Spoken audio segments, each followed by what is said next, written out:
Welcome to the Atomic Impact Podcast. I'm your host, Jason Osborn. And on this podcast, we interview successful business owners for them to share atomic, impactful lessons that they've learned throughout the course of their business so they can share them with us and we can learn from them as well. As always, this show is sponsored by the LinkedIn Reverse Podcast Method, the new way to close deals that doesn't rely on any of the old traditional methods that everybody hates. We use this method about 26 qualified leads and sales calls in 10 days without any ad spend, outreach, or social media posting. To find out more, direct message me on LinkedIn to have a chat. That's Jason A. Osborn, and the link to that will be in the show notes below. But on today's show, our special guest is Ang Onorato. She's the owner of Living Oak Leadership, where she provides executive coaching, leadership advisory, and org design services, as well as live events. So, Ange, welcome to the show today. And I want to start off by asking you a question that I always love to ask to start off with. And that is this: if you somehow had a time machine to go back in time to when you started your very first business, what's the number one piece of advice that you would give yourself?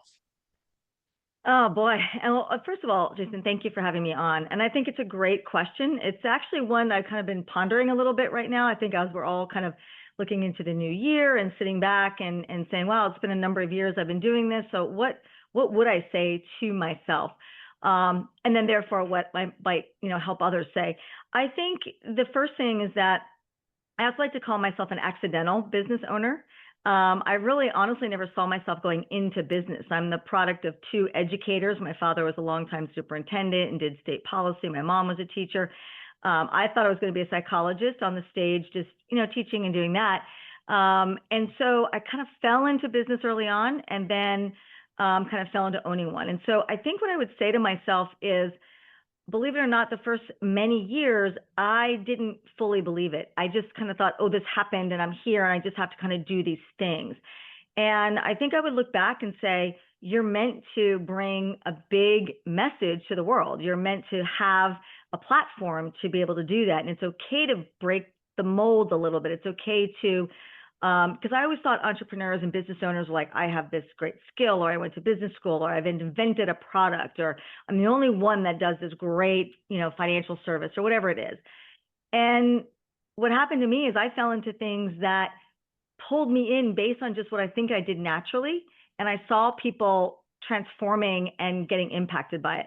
So in a nutshell, I would say, open your eyes, go with the flow, and know that you're meant to do what you're doing, and you don't have to control everything.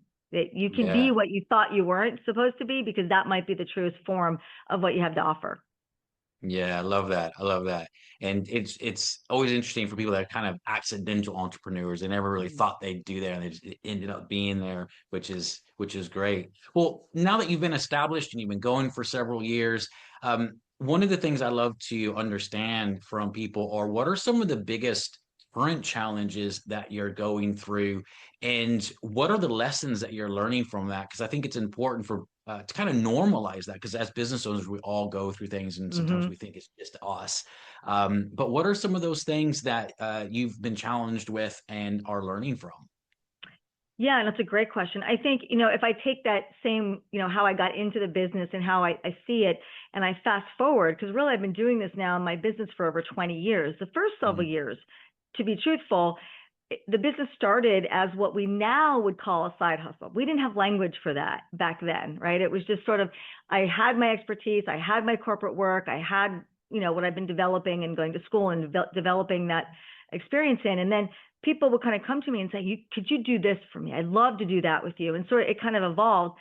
Now that I've been doing it, full time, and now that this is really the business that I'm looking and building and scaling and growing, I think right now it's really about looking forward. So before, I was afraid to look into where at the present, right? I'm not supposed to be doing this, but I'm being called in, this business.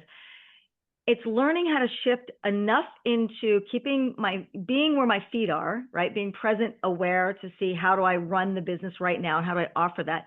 But right now the challenge is saying, but how do we pivot? What does a pivot look like? Should we pivot? How far ahead do we need to look? My business is based on, 3 decades of being inside that blend between, as I like to say, I call myself a corporate hippie, because I blend clinical psychology, spiritual and somatic intelligence with business mastery. And so that's, really kind of been a slow evolution, I think, as leaders have learned to go inward and how that, how they play a part in an organization. Right now, I think we're standing at a ledge where it's like everything that we've known, the future of work, the workplace, the people in it, what's affecting on the outside, it's changing so rapidly that it's requiring a very different level of pivot. This isn't just, New Year strategy, right? So I think the challenge is really taking what I know and who I am and what I believe my gifts are and what my clients look for and expect, but do it in a way that I can help them see things maybe that they're not seeing for themselves, or getting ahead of the market, or trying to understand on a number of different lenses how to still be relevant, and that is evolving everything that I do. So real quick, we chatted offline before about, what's the live event part of my business, right? And that's evolving dramatically.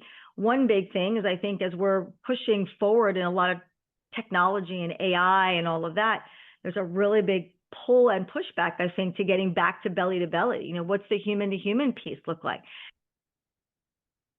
So how is that evolving? We've been coaching and doing a lot of things virtually in groups, and how do I bring a different level of experience in person as well, right? So 10 years ago, we were learning how to pivot to virtual stages and have that still be part of the business. Now we're going the other way, but in a very different way. It's not just gathering people. What are we doing when we're gathering, right? What's the impact? So I think that's really what I'm looking forward to, the challenge. And then also, how does it, play into the evolution of the whole business? And the last thing I'd say is, the thing I'm learning from this isn't about being so far ahead or a different timeline of our clients.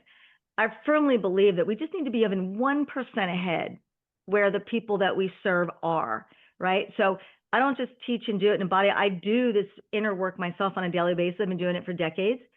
But right now, we're all a little bit in the unknown. So I don't have to have it all figured out. I just have to have a platform and a space and serve and support in a way that I can be 1% ahead. I figured something out 6 months ago, and now I want to bring it to others, right? It can really be that small in a way, but that broad an impact. Yeah, I love that. And you're definitely right. I think there is a AI is great and it's phenomenal, but there's a draw for people wanting more human interaction and touch, because they're not quite sure what's real anymore with communication, which is definitely key. Well, when you look at those changes, the challenges you're dealing with right now, and you talked about pivot. Is there anything specific that you're looking at to do to implement those pivot changes to be able to connect with your audience more? Yeah, no, it's a great question. It's really been top of mind, lately, right? So in my world of, executive search, leadership advisory, executive coaching, I really kind of have, they always say don't have multiple avatars, right? But in my world, I kind of have two avatars, same coin, different sides of it, right? So I work with the leaders at the corporations, and then leaders, so there's leaders inside the corporation that really the entity is their backdrop. And then I have the leader themselves, which is, their self-led self and everything else that they do, their communities, their families, and the blend of that, right?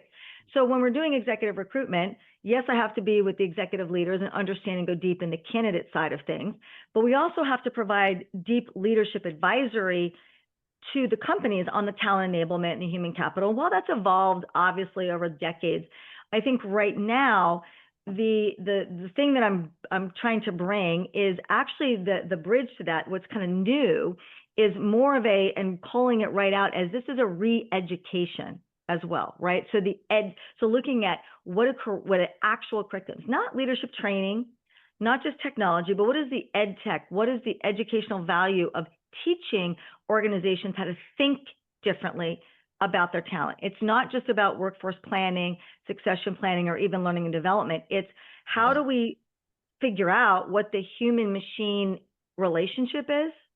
How do we think about if we need less people? Do we need less people? Can we take people that we currently have that are so valuable? If we take away mundane tasks because of technology, how do we make them more creative? How do we make them more impact drivers, right? So part of this is not just, hey, I've got a service and we'll come in and we'll do a workshop for your company, or hey, we'll do a group coaching program. It's really also about what is that blend? What is that middle ground of changing and helping people think differently. And we've been doing that as a human race forever, right? Especially 100 years ago in the Industrial Revolution and all of that. But right now, I think this is deeper. This is coming inward and saying humans need to be showing up differently. Humans are being utilized as resources differently. So we can't just pull a plug on that, right? It's not just a new strategy. It's not just a new framework. It's how do we educate and change paradigms and think? And we've got to do that collectively, I believe, as a society to re-educate ourselves. And it's not just learn a new AI skill. It's learning to think, what do we do in this new world order? So for me, that's really where I'm spending a lot of time right now, is how do I blend the psych, the somatic intelligence, business mastery with education?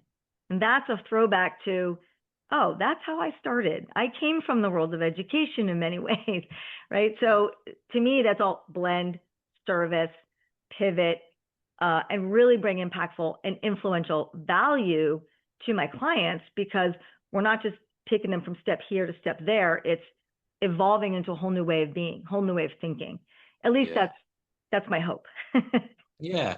Well, and it's great to be able to look at those things in terms of where do we pivot in business. And I think a lot of times people, they pivot too much and they just jump from one thing to another, where what you're saying is quite different. It's, you're not trying to change an entire, like going into a whole new market. You're looking at, well, where do I need to pivot based on where the market is currently, so that what I provide resonates with them deeper. It's kind of what I read in between the lines with what you were saying there, which I think is really, it's a key point and something I think is always top of mind for many business owners.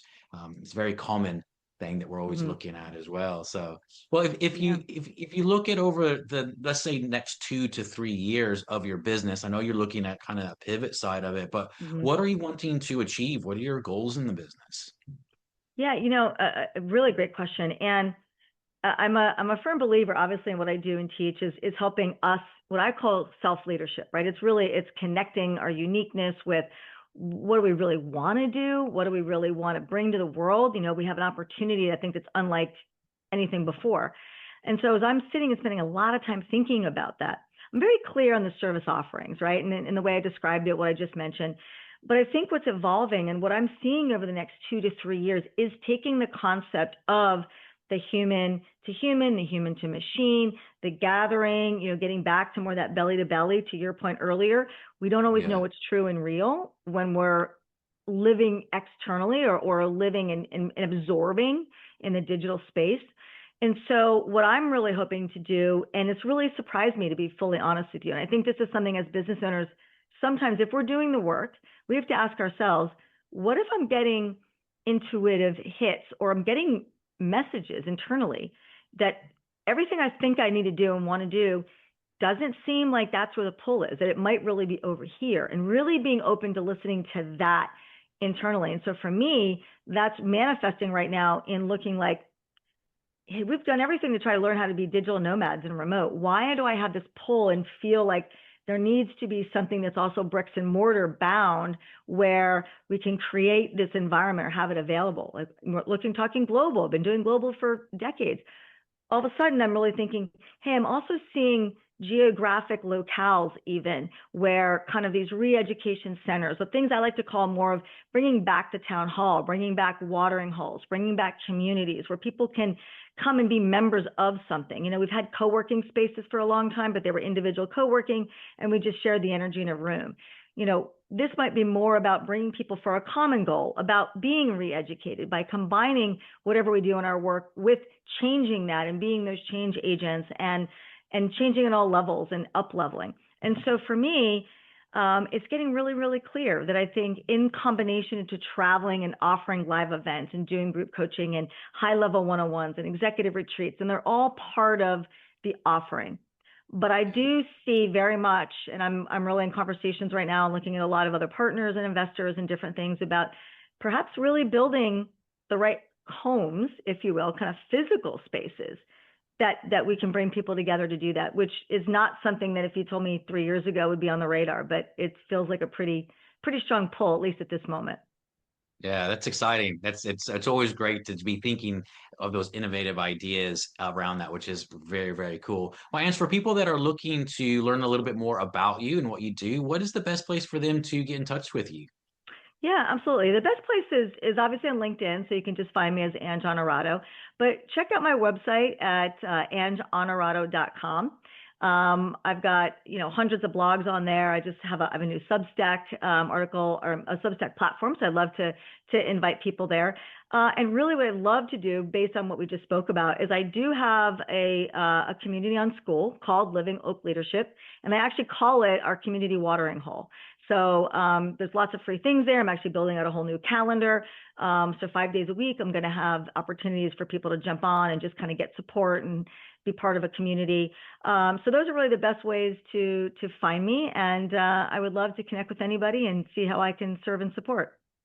Amazing, amazing. Well, I definitely recommend everyone to go check out Ange on all the different platforms that she had mentioned there for sure. So, Ange, thank you so much for being on and just sharing your Thank you. pearls of wisdom from your experience in business.